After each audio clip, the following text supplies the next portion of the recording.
जय श्री कृष्णा। मित्रों, गीता पाठ आपने कई बार सुना भी है, समझा भी है, परंतु हम जब भी गीता पाठ करते हैं वह हर बार हमें एक नया संदेश, नया ज्ञान हमेशा देके जाता है।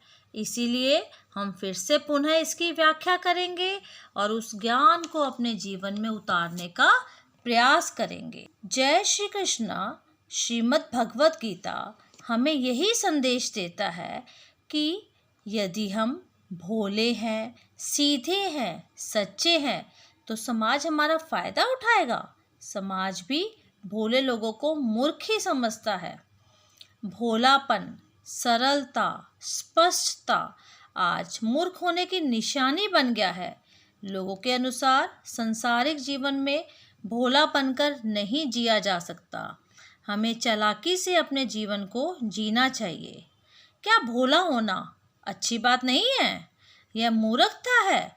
फिर तो भोले शंकर को सरल या भोला होना ही नहीं चाहिए। क्या भगवान शंकर समझदार नहीं है?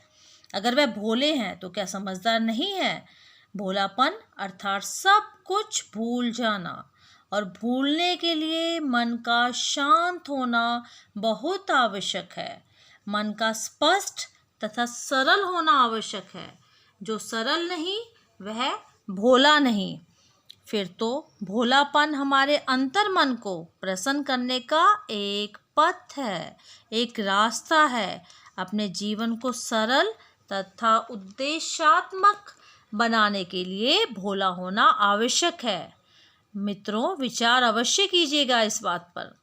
यदि सरल होकर हमें आनंद मिलता है तो फिर क्यों ना सरल होकर अपना जीवन जिया जाए। इसीलिए हमें सिर्फ अपना कर्म अर्थात कार्य करना है। किसी के व्यंग्य, किसी के विचार उस कर्म पर हावी नहीं होने चाहिए। चाहा गई चिंता मिटी मनवा बेपरवाह, जिनको कछु ना चाहिए वे शाहन के शाह। इसीलिए भगवान शंकर भी देवों के देव, महादेव कहलाते हैं, क्योंकि वे अपने कार्य के बदले किसी से अपेक्षा नहीं रखते। समाज में ऐसे लोग जो भोला कहे जाने पर न दुखी हों तथा न आनंदित, वास्तव में वही लोग परम आनंद का अनुभव करते हैं।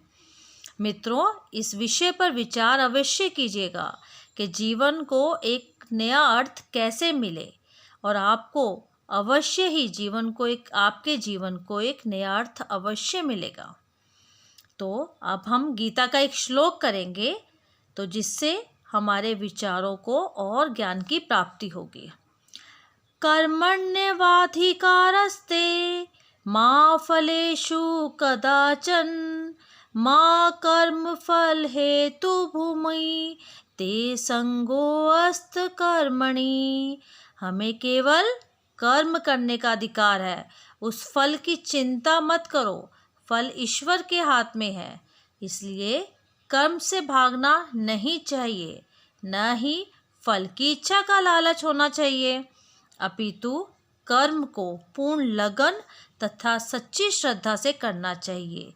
कर्म भी तभी सही मायने में सफल होता है।